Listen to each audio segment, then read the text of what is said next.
Good morning, good afternoon, good evening, and welcome to Bitcoin and Beyond. I am Melanie Carstens, I'm your host, and today we are joined by Jan. Hello, Jan. Thank you for joining us. Hey, how are you? Yeah, Thank you so very much good. for having me. I'm excited to be here. I am doing fantastic. I actually just came back home, was running some errands and doing some meetings, but I'm back in my humble office. You see a lot of the plushies behind me, the best collections in Ordinal, in Ordinals, best plushie collection in Ordinal. So I'm just excited to be here and talking with you today. Yeah, where do I get my hands on that collection of plushies? Well, I don't know, like you need to, these are different projects, these are different projects. Some of them, they gave it to me. Some of them I made myself, obviously we need to get you an Xverse hat. That's for sure. I know. Why don't you have that? And an Xverse t-shirts, come on. We need to make it happen. We need to make it happen. I don't know if you're going to be in Vegas, but I'm going to be in Vegas. We're going to be bringing some merch to Vegas. So if you're going to be at the Bitcoin conference in May, we definitely need to make something happen. It's too far for me. I am in Africa, on the southernmost tip of Africa. Yeah, and it's like, I don't know, a day and a half flight to the States. It is far. I mean, to be honest, it's kind of far from anywhere. Maybe Europe is better, but I'm in Hong Kong. So for me, it's also like at least 1 day of travel, and probably more than that because, things always get stuck somewhere, at the airports. Sometimes you miss a flight connection here and there. So it's usually a painful experience. I don't blame you that you don't want to go. Yeah, steer away from, I used to fly so much. The 1 year I had I saved all my boarding passes just to see. And I think I had like 165 boarding passes. And I was just like, no, man, this is crazy. So I actually stopped traveling for a while. I just thought I'm going to settle down and end up having a baby. I fell pregnant. That's what happened. Nice. Congrats. And you have amazing background over there. So I would probably want to be there as much as I can as well, if I had that kind of background. Yeah, I traveled a lot. I saw like most of the world, and I never really found anything more beautiful than this. I live on the beach, but in between two mountains, and I've got a little mini farm I'm growing here. So I'm preparing for the zombie apocalypse. Well, it's a dream life, to be honest. I would love to be on a farm, Yeah. If you have a great connection, I would probably get Starlink or something, and I would just live on the farm. That's my dream, I mean, I'm going to get there soon. Right now, I actually still do enjoy living in like big bustling cities like Hong Kong. I really like it. But at the same time, in the future, I just want to be on a farm, Yeah, it's a simple life. You kind of like, sometimes I think to myself, especially as I get older, it's like, I just actually want to wake up. It's nice to be able to go into the city when you choose to. Yes. You know what I mean? So you kind of, you have a choice. The city's always there and it's always bustling, and that's going to happen for time immemorial, but to be able to come back to your cozy little nest, shut the world out, read your book, so anyway, actually on that note, I wanted to start off with your health program, with your fitness. Let's do it. I'm super excited about this stuff. I mean, I don't talk about it that much. I actually wish I could talk about it more. I just need to kind of slowly get the degens up to speed. But I'm very passionate about the topic of health and longevity and stuff like that. So I'm happy to talk about it. Let's go. So I'm actually reading a book called, and they've got a podcast as well, called Lifespan. I don't know if you've heard of it. Yes, of course. I actually haven't read the book, but I have it. I haven't read it yet, but I have it. And I forgot the name of the guy, but he's very famous. I don't know, I just don't remember his name, but I know he's very famous in the field of longevity. He's like a doctor or Dr. David Sinclair. Yeah. Yes, Sinclair. Yeah. So so I was listening this morning because I like audiobooks, because it means that I can because I get like learning anxiety. If I'm not learning something, I think every day you should learn something new, and you're never going to know everything. I agree. Everything keeps changing. So I spend a lot of time with earpods in, if I'm going grocery shopping or if I'm cleaning up around the house or any walk or anything I'm doing. So anyway, I was listening to it today and it was so interesting. One of the things he said was that 80% of your future health is in your hands. Only 20% of it is genetic. That's amazing. So, well, that's amazing. And that's great. To be honest, that's very bullish, right? Because people always like, when we talk about health and, when you talk to people about like, hey, you should eat healthier and this and that, many people look at it as torture, right? Which is something that I never understood. Like a lot of people kind of look at it and they're like, hey, you don't want to eat the processed sugar and the fast food and this. And they're like, you only eat like salad or you only eat like chicken breast with no sauce. And it's not true. You can actually make very healthy, like a sauce, like very fresh, very healthy, very simple. You can make that happen and it doesn't have to taste bland or like it just tastes amazing. But like a lot of people look at it and they're like, hey, you're making these healthy choices and it's a torture and that's why you don't do it. And then they say, oh yeah, like, but maybe the food doesn't really matter so much. So like, that's another reason why they wouldn't do it. But now what you're saying, like if it's 80%, that's very bullish because that means that like, 20% you cannot really do anything about because your DNA, whatever, if you have some, like in your ancestors, whatever, you cannot really do anything about it. But like 80% is controllable. That's awesome. I didn't even know that. Yeah, and you have the power. That's one of my friends said to me the other day as well. What kind of grandparents do you want to be for your child? Do you want to be one sitting saying, come and sit on your grand's knee? Or do you want to go, hey, come on, let me take you to the beach and go jumping in the waves? What kind of, and that is all about what you put in your body and getting off your butt and doing something, even if it's just walking. Walking 100%. shows significant health benefits, just as much. And then eating, like you say, eating healthily, not drinking alcohol. I don't drink alcohol as well. I made that decision. And I remember when I used to drink, because God, I used to love champagne. Let me not, I loved a little tinkle champagne every day.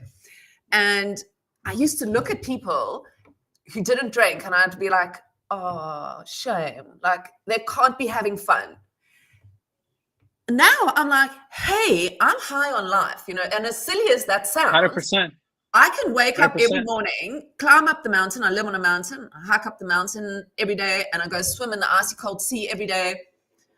Amazing. Otherwise, I'd be lying in bed with a hangover, Anyway, so yeah. No, it's true. I mean, I love it. I am so passionate about this because I think, I like the field of longevity. I like to learn about it and I try to optimize as much as I can. Obviously, I cannot replicate Brian Johnson's kind of style because, you don't have time, you don't have resources to do all that crazy stuff that he's doing. But if you only focus on the basics, as you said, it's 80%, even actually the basics like sleep, it's like easy. Nutrition, not like, maybe you can drink a little bit of alcohol, a little bit of wine, but don't go crazy, and stuff like that. Those things actually contribute like 80% to basically the results, like having more energy, like, feeling better every single day. And that's the reason why I do it, to be honest, because I want to be energetic every single day. Like I want to wake up in the morning. I want to feel great. I want to be able to perform at the highest level, even when I travel. Like, a lot of people, get really tired when they travel. And I think obviously, yes, like jet lag is one thing. Some people can have, like let's say maybe a better way of handling. Like I'm pretty good at it. Some people may just get tired. But like if you make the right choices, eventually you're just going to end up having more energy no matter what you do. And so for me, because I work so hard and I work every day and obviously I work out and this and that, I just want to have energy. And that's why I do what I do. And I try to, do the healthy side of things. And I think in this industry, it is vital. It's for your brain to keep up with the technology and the way it moves forward, to keep up with the pace of the industry itself and all the people that are coming in and out and sort of wanting your attention when you rise to a level that you can't just go, okay, today I'm cutting out. You're responsible. And so you get. I mean, last thing that I want to say. I know we want to talk about Bitcoin. That's why we're here today. But hey, this has got to do with Bitcoin. This is Bitcoin health. Yeah, but like, the last thing I'm gonna say, like, you get less tired, you get less sick, which is incredible, right? Because when you think about it, I hate getting sick because I cannot then like perform. I don't feel great. I may be like for 3 days, I'm kind of like, oh shit, I don't want to do much. Like I'm not productive and this and that. But like, if you really like make the healthy choices most of the time, again, like I cannot say that I'm 100% bulletproof. Like sometimes, I'll make a mistake in certain way or another. But if you make the healthy choices most of the time, you're just going to end up like being more productive, getting more things done, having more energy. And it's just good for you. It's not good. Not only for you, actually, it's good for the people around you. Right. So at the end of the day, it's like, that's why I do it. And I'm kind of addicted to it. It's kind of like my hobby that like, I want to optimize as much as I can. Again, like I cannot like optimize everything 100% all the time just because there are other priorities in my life as well. And health is definitely on top, but it's not necessarily the number one always, And so, but I try to optimize as much as I can. And it's amazing. It's really amazing how you can see the results. Like I never believed in it. I actually never thought that you can have such an impact on, again, your energy levels, how you feel, your sleep, etc. if you really start making healthy choices. And it's incredible to me. Yeah. And of course it has. It's kind of like I heard this analogy where it was like, if you buy a car, that it's gonna, if you take it to the body shop, or I'm not the body shop, they're like whatever, wherever they fix car engines, and you make sure it's serviced regularly, its parts are looked after, it's gonna go further and longer, and that's the case 100%. With anything you own. You look after a book, you can't yourself as well to know that some days you really are going to wake up and just not fucking want to do it. But that's okay as well. You don't have to do it like 100% of the time. It's not saying you're like Brian Johnson, who like has his penis and is measured every night or whatever he does. What the hell? Have you heard all that? Well, of course. And, now there is this like drama. That is online. Crazy. That's taking it too far. But there is this drama. Have you heard about the drama that he actually is taking Viagra? Like he's microdosing Viagra every day. So basically he's on one hand he's saying how he has amazing erections, he's so healthy, but then he says, oh, I'm actually microdosing Viagra every day.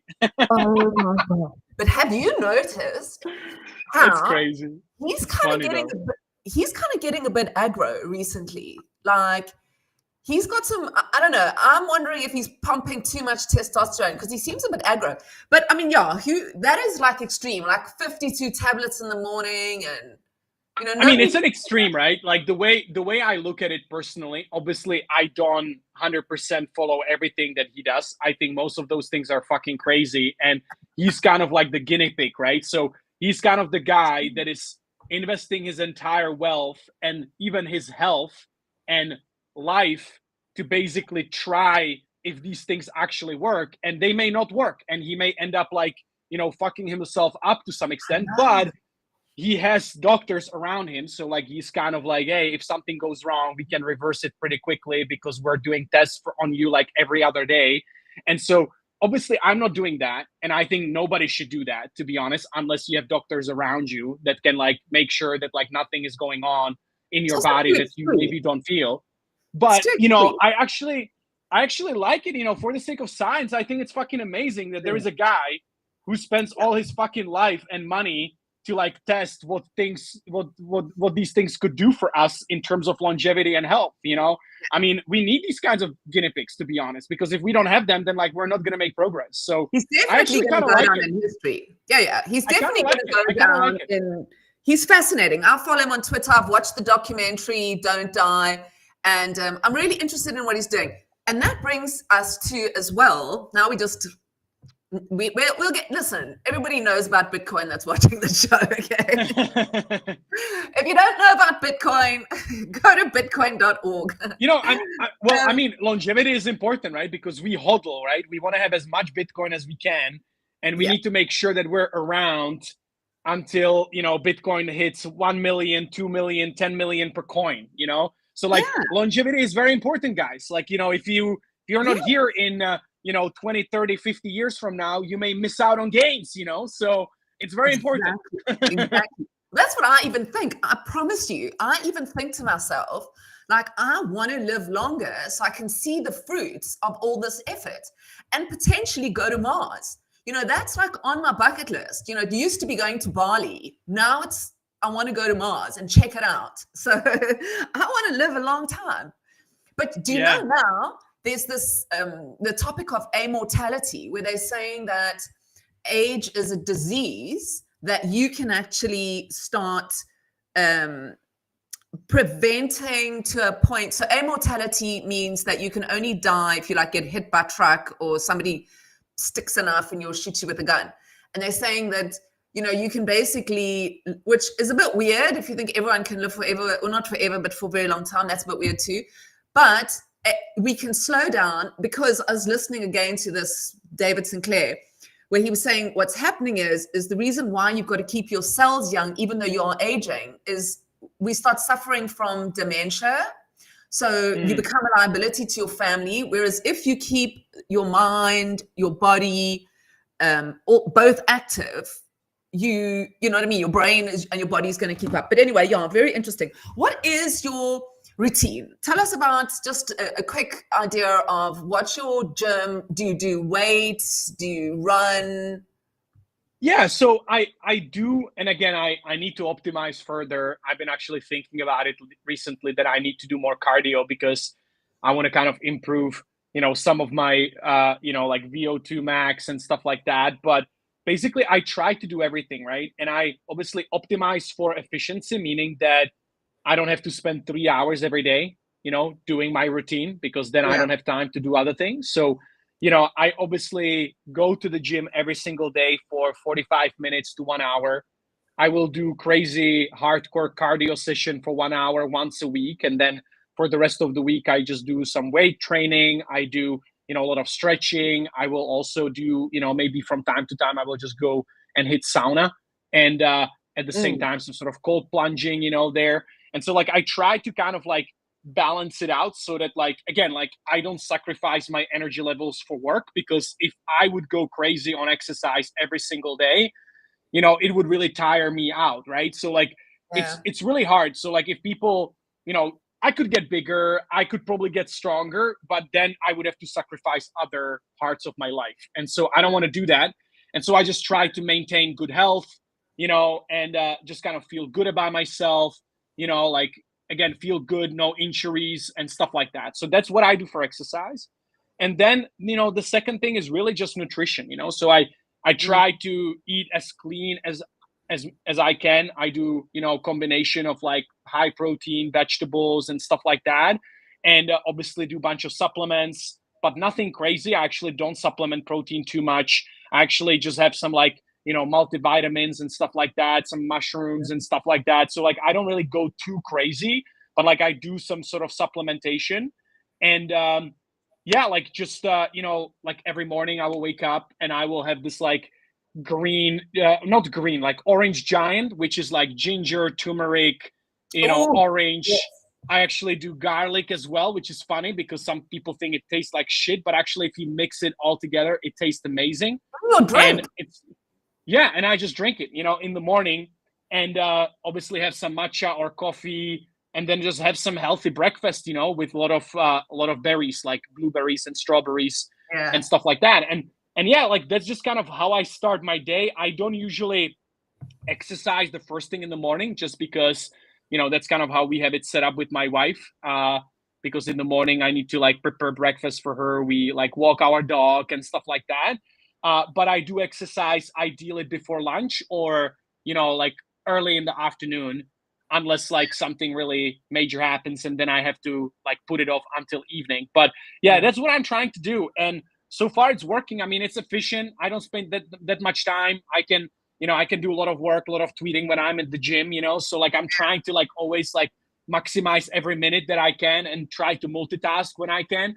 But yeah, it's good, so far. But want to make some changes and try new things. If you have any recommendations, I would be happy to listen and try it out.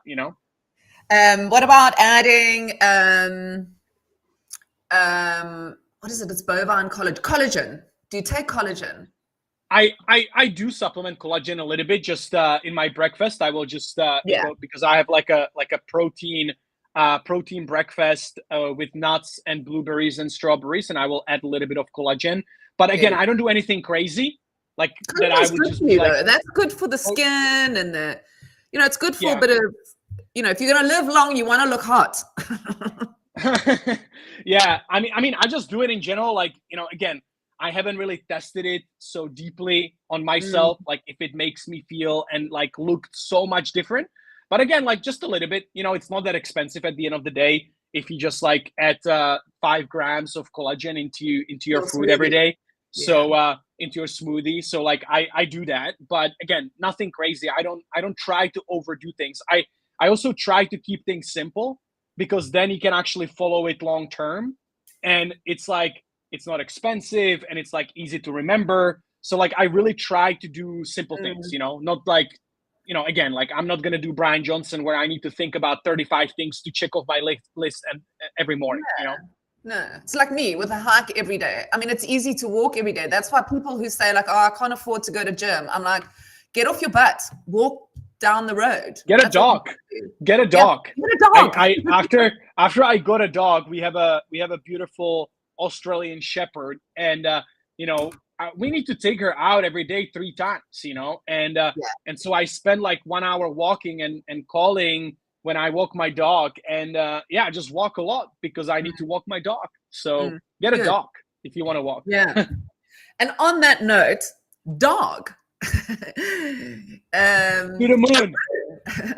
dog coin. Now I want to talk to you a little bit about let's start off with your ordinal collection. We obviously can see you've got an amazing real life ordinal collection behind you. Everything is there. Yeah, that's super cool. Oh, I see your ninja. I've got a ninja. There is Gizmo, there is Billy, there is the dog go to the moon. There is a community project that made these plushies. There's this bra bear. I don't know what else do I have. I mean, I guess that's it for now. There's this is cool. One of those. This is Bitcoin frog. This is cool. Oh my god, what is that? A ring? Yeah, it's a ring. That's so cool. Bitcoin frog ring. So that's. Can you believe I sat there holding I had my wallet open and I thought to myself, shall I mint these frogs? And then I thought to myself, do I really want that in, like, because I collect fine art, right? And I was like, do I really want that in my wallet? And I was like, fuck it. And then I was like, what did you do? You were there. And it irritated me for like. It's always like that. It always happens. Like I love NFTs, and I actually got into crypto because of NFTs, because I saw the craze on Ethereum, I think in 2021. And I really like that idea. Again, of course, price goes up, you get interested. But beyond that, I also just like the idea. That you can have a community that is invested in the success of your brand, of your, whatever you're doing. You're building an IP, you're building some sort of like a closed door community of people, whatever it is. And so I really like that idea of NFTs and ordinals, obviously. But yeah, I've missed out on so many different things just because, again, in that moment, you don't pull the trigger. I mean, I have Bitcoin frogs. I have a bunch of them right now, but I also didn't mint them. And I don't know, it wasn't because I didn't like it. It was, I guess, because they were minting with Lightning, if I'm not mistaken. We had to mint with, it was those wallets. They were funny wallets we had to use. I think there was something, again, I don't remember it exactly. They looked like an Excel spreadsheet. Remember? Yeah, they were so hard. I was like, what is this? I still don't open mine. I've got like about, because you had to do one in each wallet. I've got like about 20 of them. And I thought, one day the tech's going to be so easy that I can just phone somebody and say, move those all, because I'm too scared I'm going to lose them. Because it's like. Yeah, exactly. And so like I kind of missed out on the minting frogs just because, I don't know, I was maybe too lazy to figure it out. But it's awesome, like it's kind of like, I mean, right now the ordinals market is not really that crazy. It's kind of like everybody's down bad. But Bitcoin frogs were like almost half a Bitcoin, I believe. I know. It was I think 2023? It was 2023 September, I believe. We're in Taiwan. Crazy. And I remember we were partying with Casey Rodamore. We're partying with people that were there for that Ordinals event in Taipei. I believe it was September or December 2023. We're partying. And we're watching the price. Everything was just going crazy, and they were like 0.3, 0.4. I don't know. It was something crazy, Yeah, it's wild. It's wild. I fell in love with the technology. I come from a fine art and music background. I'm in a management. I have a company that's, I don't do it anymore. I have somebody else do it because I focus on this full time. But, so for me, coming to Bitcoin was about finding a solution for musicians and artists to, own what they do, because obviously in the world the way it is now, it's fully fucked up. So, and that's how I found Stacks, was because I came to Bitcoin and I was like, okay, you can't do anything with Bitcoin, so let's find something you can do it with. And then obviously into Stacks.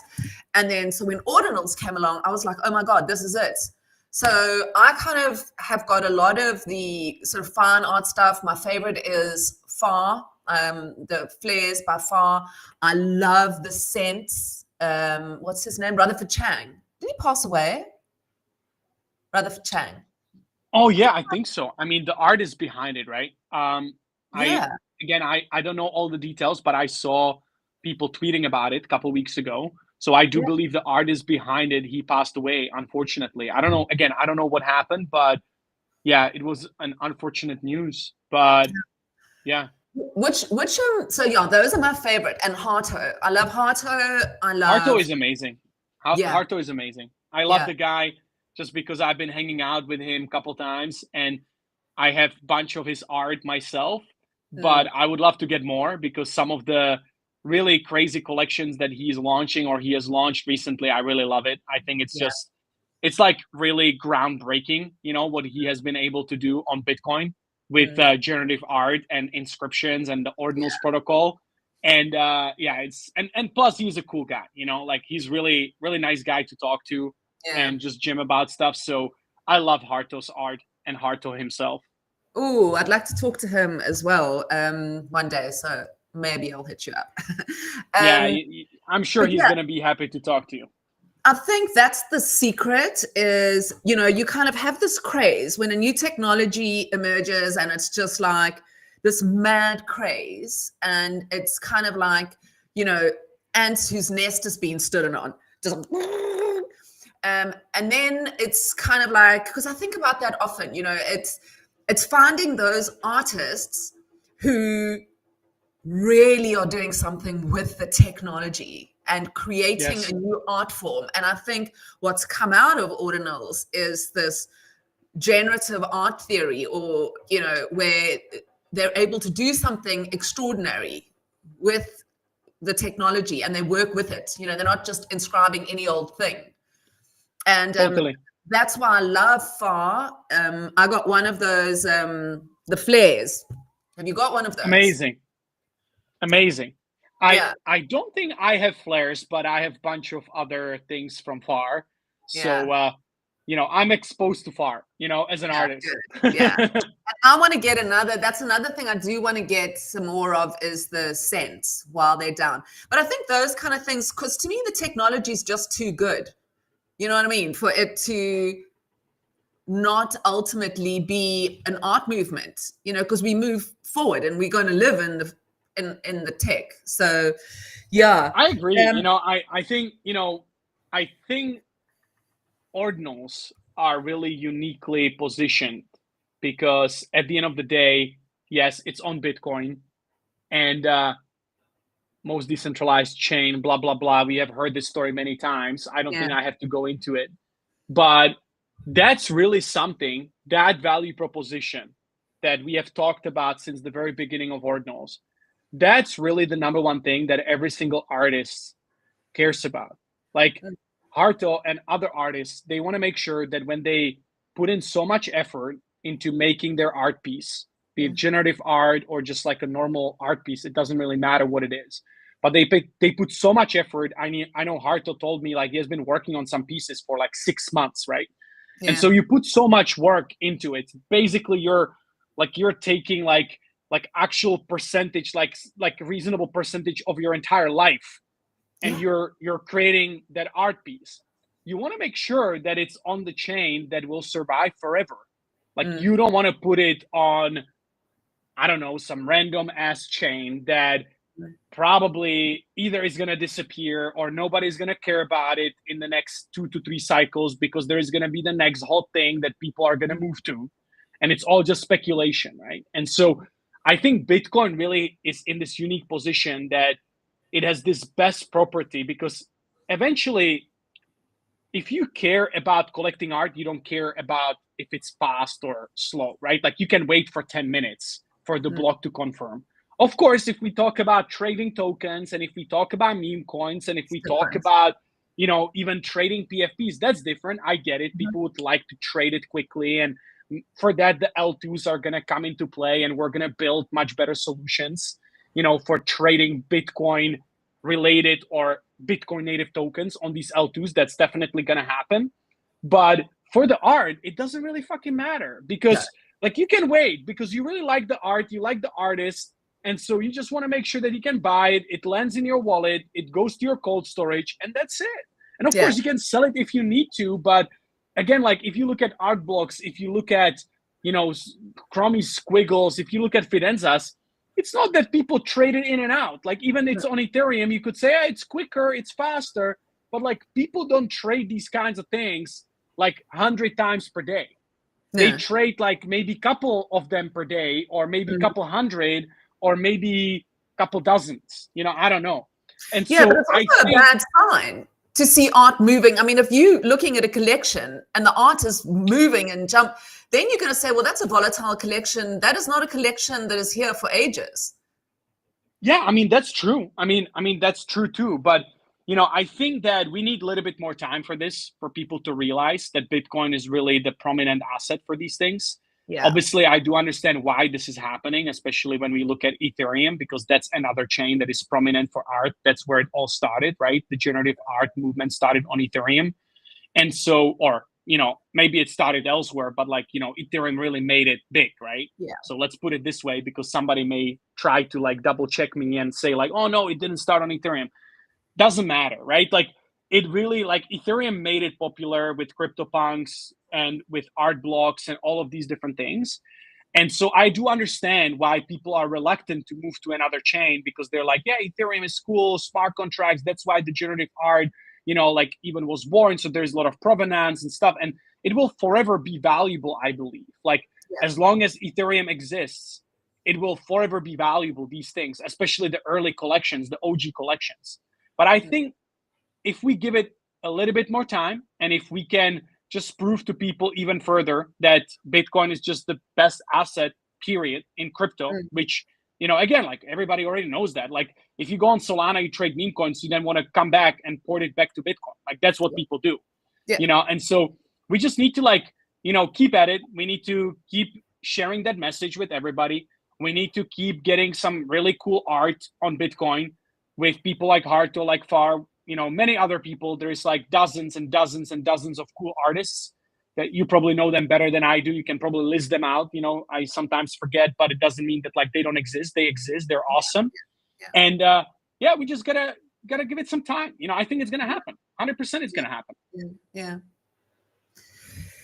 Yeah, I don't think it can't. You know, I think the tech is too good and we're moving into the future. I often say to people, what do you think the future is going to look like, right? right now you're sitting in your apartment, and behind you are some of the collections you're very proud of. I'm sitting here, I've got some, plants behind me.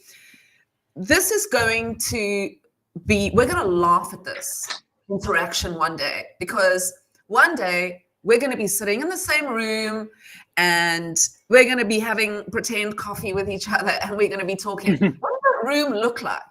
That room has to have art on the walls, right? It has to have nice furniture. Yes. You can't just have, not if you want to portray, or not if you want to flex. You don't want to sit with some like fake ass art on the wall behind you in your virtual world. So we're going to have these virtual meeting rooms. This is what we're collecting this art for, and in the real world, the frames are going to develop to a point. I know a lot of art collectors whose art, they buy art and it just goes straight into storage. It gets packaged and into storage because they don't have enough space to exhibit their own collections of art. Now, that's funny, right? It's funny that they like to collect it, but they don't even exhibit, because probably they just look at it as a financial investment, I believe. Because if you really like the art, you would probably want to look at it every day, right? Exactly. But also at the same, you've got to think about it as well. Historically, how do people invest their money? They invested in property, and they invested in gold and stocks and shares, and they invested in art. Art is inextricably linked to, you find like banks and finance houses are sponsoring art exhibitions, So yeah, it's, I can't see it, it's like taking a canvas back to the Stone Age and telling somebody who lives in a cave, like, here's the Mona Lisa, hang it on your wall. They would be like, what sort of dumbass are you? Like, how am I supposed to travel around with my painting and it's going to be like damaged in 10 minutes? So, I mean, that's an extreme example, but that's where we're going. We're going to, paper paintings are going to be put on Bitcoin or canvas paintings, I think.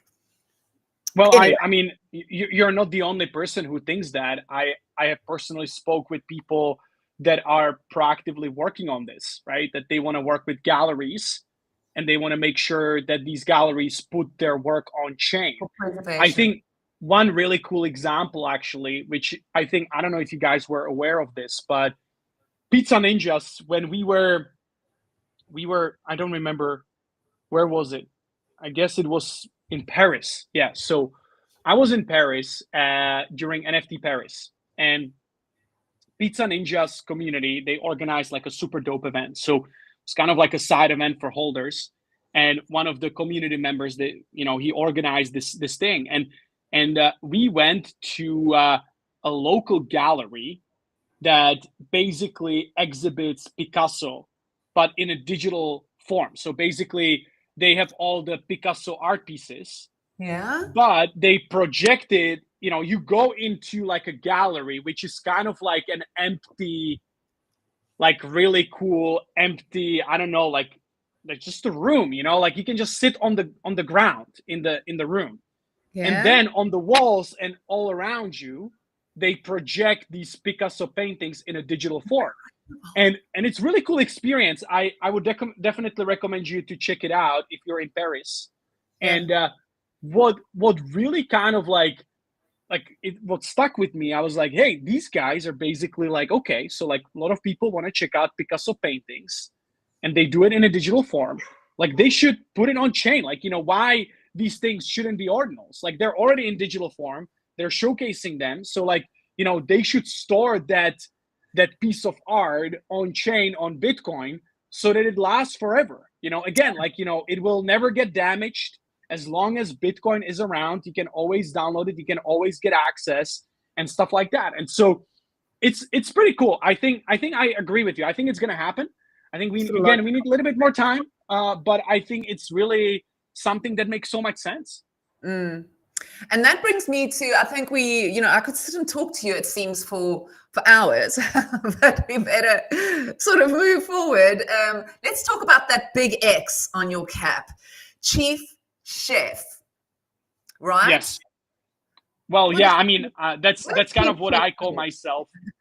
That's kind of what I call myself. I like that because at the end of the day, I feel like, I together with my team, we cook a lot of good stuff every single day, and It's people in crypto like to say that we're cooking, so that's why chief chef. But basically, yeah, I mean, Xverse, you probably know it. I hope you have Xverse wallet and you Yeah. have all of your Bitcoin frogs and all of your ordinals in there, or Yep. we need to make sure that we can get them there. And I yeah, have my I mean, NFTs, I have my stacks, I have my meme coins, I have my everything. Bitcoin, my I like that. SBTC. Yeah. I like that. So, you're advanced user because, you go way beyond just Bitcoin itself. You're also in the L2 game and DeFi game, which is pretty cool. Big I like time. to hear that. But yeah, I mean, Xverse is the number one Bitcoin wallet in this new up and coming ecosystem that we're building, this Bitcoin Web3. We have been around for a couple of years. We have actually been building the company for the past, I guess, 4 years now. So, we have been like really thinking about this Bitcoin Web3 and like that people are going to be using their Bitcoin in this Bitcoin on-chain economy every single day. We've been thinking about it for a long time. I guess we would probably could even call ourselves pioneers because, I remember talking to people about Bitcoin Web3 3 years ago, and everybody thought that I'm fucking maniac, that I'm stupid, that it's never going to happen. And so That blank we have glazed really, look. yeah, I mean, I can tell you like some of the conversations with the investors that I had 3 years ago. It was very interesting, very funny, because they were all telling me like it's never gonna happen, it's never gonna evolve, like Bitcoin is never gonna change. The culture is so rooted in this maximalism, and that's it. That's what it's always gonna be about. And obviously they were wrong. I think the maximalism will exist, but there are gonna be many other movements. Yes. Because Bitcoin is permissionless. Bitcoin is the best crypto in the world. And there's going to be a lot of people doing a lot of different things with Bitcoin because there's a lot of people that have different problems. Like some people want to just buy Bitcoin, hold it because they think it's the best store of value. But then there are going to be people that actually just want to use it because they want to transfer value, and, at some point when we can actually get to scalable payments, either with improved Lightning or with other solutions, there's going to be people that are going to be using Bitcoin just like sending payments in and out, across countries, across the world. And so again, some people are going to love NFTs, some people are going to love the degening and DeFi and stuff. But Bitcoin at the end of the day, again, is the largest crypto and biggest. Forever, it's going to be the case. And yeah, like it's interesting to see that they were all wrong. That there's going to be no change in the Bitcoin builder culture, and I'm super happy to prove people wrong, especially when they're so certain that you're wrong. They're telling you, no, we're never going to invest in this because this is bullshit. And I like to kind of like show them the receipts like a couple years later that, no, guys, you were wrong. And it's satisfying. Yeah. Did Xverse start off with the L2 stacks or? Yeah. So I think that our founder, it's pretty common knowledge, right? That our founder, he used to work at Stack. So it was his first like crypto full-time job. It wasn't even called Stacks. It wasn't even the L2 when he joined that company. Yeah. So he was basically working on actually different things, not the L2 itself, I guess, at the beginning. So he was working on a bunch of things in the Blockstack/Stacks ecosystem. And so obviously he has been kind of orange pilled on this idea of Bitcoin L2s pretty early on, before people actually even cared. And then, I think the idea or the reason why he decided to start Xverse was really that, yeah, it's cool that we are going to have these L2s. It's cool that we're going to be able to do more stuff with our Bitcoin, but we need to have a wallet that actually supports all of these things, right? Because on Ethereum, you had MetaMask, on Solana, Phantom, you can take these wallets, you can connect to every single application that is built on those chains, and you're ready to go. But that stuff didn't exist on Bitcoin at all. And so basically decided to leave Stacks and start this company. And basically it started as, Bitcoin Web3 wallet. So obviously we supported Bitcoin from day one. So you could basically use Bitcoin. And we supported Stacks very early on. I don't know if it was supported on day one, but probably, but it was like very early on. And it is kind of like, again, the reason is that if we're supposed to have hundreds of thousands of users, millions of users on Bitcoin, if we're supposed to have hundreds of applications, we need to be able to scale Bitcoin, because if we are not able to, then it's not going to work. Like we have seen it with Ordinals, that if there is 100,000 degens at the same time trying to make transactions on Bitcoin, the fees go through the roof and you need to pay $150 for a simple transaction. Obviously, that's not sustainable. With that, you're not going to be able to onboard 10 million people into transacting with Bitcoin. And so we need the L2s, and we're very bullish on it. I mean, at the end of the day, that's where, you know, the scale, and that's where a lot of cool stuff is going to happen. Yeah. I think that's, to me, I see the success of Xverse has been in its incredible ability to pivot very quickly, or to sort of keep up with the technology very quickly. You know, the sort of, you know, we had Ordinals, we had these shitty wallets, as we were talking about, you know, and the very next thing, we had this amazing Xverse wallet where we could, you know, look at our Ordinals, look at our NFTs. So I think it is very much going to be a huge part of scaling the Bitcoin economy, you know, with what you guys are doing.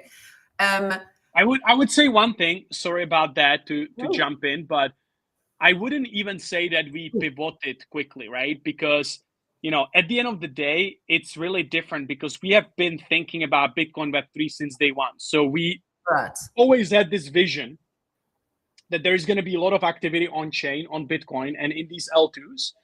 We just didn't know how it's going to play out, right? So I think it's the nature of a startup where you have to be able to be agile. And that's the word, not pivot. That's the word, agile. Yes. Yeah. Being agile and follow the trends very quickly to kind of figure out, okay, which thing makes sense, which thing is in line with your ultimate vision, because you cannot be changing your vision and mission every day, because if you do that, then ultimately, like, it's probably not the right path to success. Again, you can pivot from time to time if you feel like something is not working. But I think for us, we have actually been approaching things differently, because we have been like really bullish on Bitcoin since day one and this Bitcoin ecosystem. We're just kind of like building and waiting for a lot of that stuff to happen and people coming on board with us. And I think, what we have done super well is, you know, you mentioned it as well, but what we have done super well is just kind of like being able to quickly analyze the trends that are happening, being able to sift through the options and kind of navigating what is bullshit, what is gonna stay around for at least a couple years. So if you spent your time implementing something, you're not gonna waste your time for something that like 3 months from now is not relevant anymore. That's very important, right? It's not that I want to dunk on builders that build something and it doesn't work out. Not at all. It's just like, as a builder myself, we're a startup. We're not like a company that has unlimited amount of resources. You know, we raise some capital from investors. We're making some money here and there, but we're still kind of in the early stages, which means we have to be very selective about how we use our engineers, how we use our time. And so, you know, the number one job that you have to do as a startup builder, especially in crypto, you have to be very critical of things that you spend your time on, and you have to be able to prioritize. Because if you are not able to do that properly, again, at some point you're just gonna fail. Yeah. Let's talk about a little bit more about wallets. We don't have much time left, so I kind of I guess this might be you know, I wanted to kind of get into you know, the role you're playing in Asia and stuff, but just a last question about wallets. These things are going to become radically complex going forward. And by complex, I mean, you know, they're going to own, our identity is going to live inside this thing, almost in a social, I'm not sure how to phrase it, but where this is a social wallet, almost in a way. It's got our finance in, it's got our identity, it knows where we've been because our event tickets are in there. Is that how do you see the future of digital wallets and the importance of being able to have that data private? Data privacy. It's a loaded question, to be honest. If I had the answer for you, I would probably be a very rich man very soon. I think we're still trying to figure it out. That's the honest answer, is that I think that we have a sense of where we're headed in the next year or two, but I don't know where we're going to be in 10 years from now, just because stuff changes very quickly.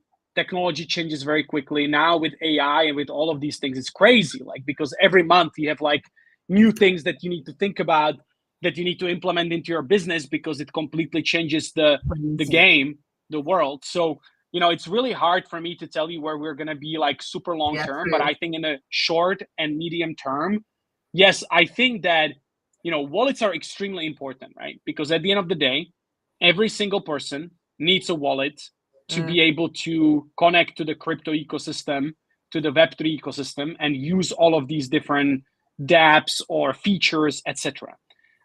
We may be seeing some embedded wallets and stuff like that, but those are just for individual use cases, right? So you can do if you have a trading app, you can do embedded wallet where you don't even need to have a seed phrase. You just log in with your email, and then you can theoretically extract your keys and you can put it into other wallet and use it further. But at the end of the day, these embedded wallets, they don't provide a proper experience, because what you want is yes, security is number one. Of course, if you are in crypto, if you're a really active participant of crypto, you probably want to have multiple levels of wallets, right? Or even kind of how you store your assets. You want to have kind of the wallet that is the hot wallet, where you don't have that much money, you don't have that many assets, you just use it for trading in and out very quickly. And maybe if there is a mint, you just load it up and you mint it, and then you send it to a cold storage, and you just use that wallet for things to do on day-to-day basis. But then you want to have a cold storage, you want to have a semi-cold storage, meaning that you don't really trade from it so much, but you can transfer in and out and stuff like that. So we may see that. We may see evolution of that, making that user experience simpler. I mean, I do want to get rid of seed phrases, just because I think it's very hard to understand at the beginning. No. I think that you should be able to onboard into crypto very quickly with just your email, with couple clicks, maybe with your Face ID, whatever. And then you should be given a choice that hey, if you want to go harder on it, if you actually want to store your keys, store your crypto 100% full custody yourself, and you want to take on that risk that you cannot lose it, otherwise it's game over, you should have that option, of course. But maybe the first kind of learning about crypto, when you just want to spend $500, you don't really have to think about it so much, and you should make that experience very seamless. And so that's what we're trying to do, what we're thinking about very deeply. And I think at the end of the day, these wallets are really going to become kind of a super app type of thing, right? So you use it to kind of it will be your bank in a sense, where you have these assets, you have Bitcoin, you have these other L2 tokens, you can connect to DeFi applications, you can do all these different things, because I think it's going to be very hard to do it otherwise, without the wallet interface, or without actually having the keys, in your own possession. I don't know, I'm still thinking about it. Maybe my perception is going to change, but right now, I'm extremely bullish on the use case of wallets, because they're extremely sticky. It's very important to obviously build a brand that people trust you, that you build the best product that works seamlessly with everything, even with developers and stuff like that. And so I don't really see that changing anytime soon. I think we just gonna continue to build the best product on the market. So that's kind of how we see it and how I see it. But maybe it's gonna change in 5 years from now. Who knows? And then we'll have to, as you said, maybe adjust, maybe pivot into something else. But in the meantime, I think we just gotta continue to build the best product. Yeah, I love it. I love it. And on that note, I think we should probably start wrapping up. I just wanted to say to you, talking about seed phrases, my dog ate my seed phrase book. So what are you going to do? Well, it was in tiny little pieces like that, shredded. I actually went into like I think I caved inside. I didn't say, I just went into my bed, picked it all up, I put it in like a bag because it was just shredded. And he had actually swallowed some of it. And I just went and lay on my bed. And for 3 days, I didn't touch it. I just couldn't. I was too scared of what I was going to see.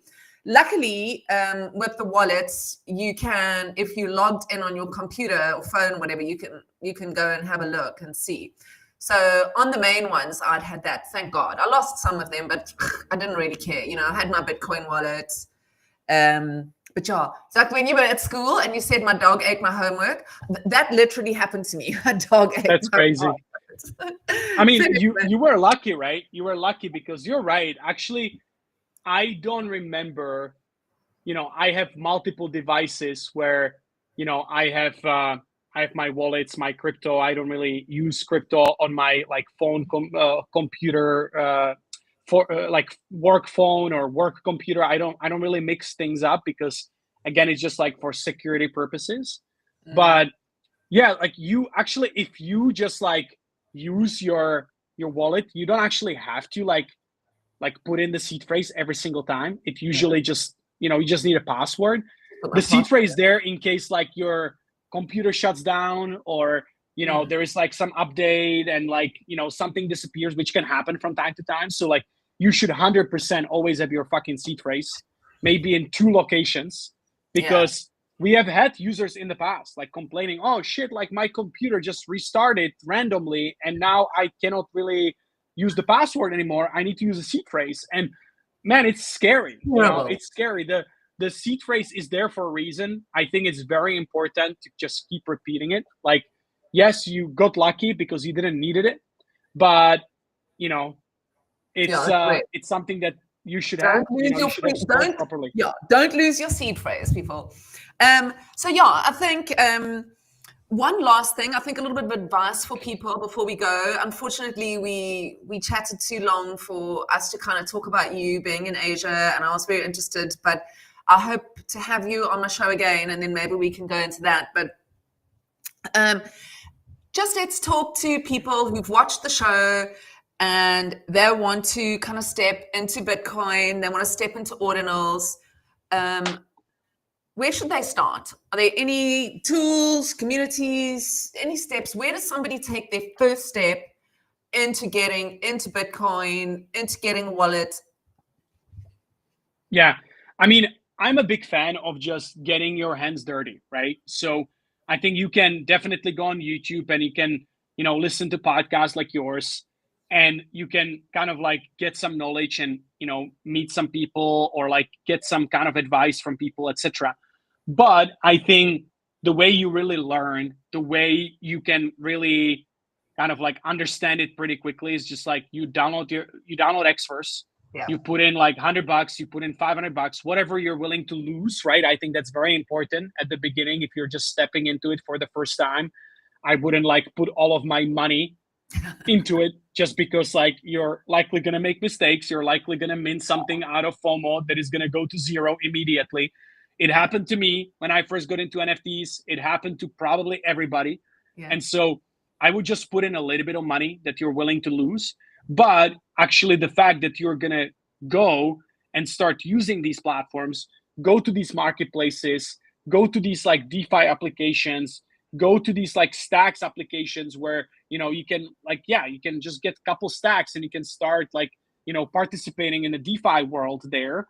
I think it's very important to do that because unless you really put in the money and put in the work to try these things, you're likely not going to learn much. And you're always kind of going to end up being confused because, you know, the crypto space is kind of confusing, to be honest. Like, you know, we still have a long way to go to make it seamless for everybody. We're working on it and we're going to get there 100%. I'm super bullish on it. We're doing our part here with Xverse as well, but we need a little bit more time. And so in the meantime, just like, you know, don't be afraid of getting your hands dirty, you know, invest a little bit of money, maybe get some DOG, maybe get some stacks, maybe get some Leo on stacks. I don't know. Just like play around, join the communities, and that's how you're going to learn the most. Yeah. And I think also with DeFi, you know, like exactly how you say, just get $500 that, you know, okay, this is for me, this is my entertainment money. for the next month. And go into those, try especially with the L2s, Hermetica, Bitflow, and go and see what oh, look at us. Oh my God, we both did our glasses at the same time. So, go and try those out, because, I've done trails. I've done trails of money where I can't remember how to go back and get the money out, because it's like you go there, you change that for that, then you put those two together there, but it's a lot of fun. And I think you want to be in a situation, as it sort of gets more readily acceptable in the world, you want to know what's going on, 100%. 100%. Yeah. So, and again, you're not gonna be able to learn if you don't really do it. Like if you just read some, it's with everything. Like it's the health, it's like exercise. Like we discussed a lot of things today, and if you really want to see a difference in your life, if you really want to improve your health, like you have to go read something, but then you have to take it and apply it day to day. Because if you don't actually go and change your diet, if you don't actually go and like start making a smoothie every morning, like your orange, kind of ginger garlic thing, like myself, you're not going to know if it's good for you, if it makes you feel better or not, And the same thing with DeFi on Bitcoin. Like you have to go try, you have to understand how these like things move and how they react, the price action here and there, and the market, okay, why it's dumping, and like what's the reason, is it going to come back, whatever. Like you are not going to be able to understand it if you don't try, if you don't get exposed, if you don't actually spend time in that ecosystem day to day. Yeah, perfect advice to end us off on. Well, I just want to say thank you so much for spending thank you. It was great. I really enjoyed it, and definitely happy to do it again. We can talk about health routines again in a couple months, and I will tell you if I advanced in any way. Yes, after we've read, let's do a follow up on lifespan and how we have because he actually gives you like exercises to do to increase your testosterone, So that's pretty cool. Yeah, that's pretty cool. So anyway, thank you very much for joining. It was just incredible to chat to you, and I shall see you again soon. All right, Jan, thank you guys. All right, cheers. Thank you very much, everybody, for watching, and we will see you again next week. Bitcoin and Beyond, every week, Tuesday on Thursdays at 12 p.m. ET.